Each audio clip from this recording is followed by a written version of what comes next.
How to post on Twitter. Hi guys, welcome back to our channel. Today I'll be showing you the ways to post on Twitter or X application. In order to post on Twitter, it's very simple. So then to begin with, check your internet connection and also update your application. Now without any further delay, let's begin. So go ahead and open up or log in into your X application.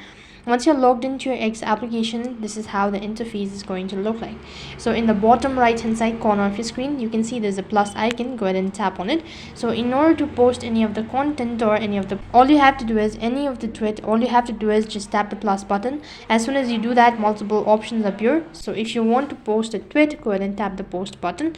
Similarly, if you want to post a photo, go ahead and tap the photo button. And this is going to take you to the other interface where just tap the photo button and make sure to allow all of the necessary permissions, and from here you can post the following images or following tweet. So that's basically how you can post on Twitter or X application. That is all for this video. I hope the video was helpful. Make sure to like, share and subscribe to our channel. Thank you for watching. See you in the next video.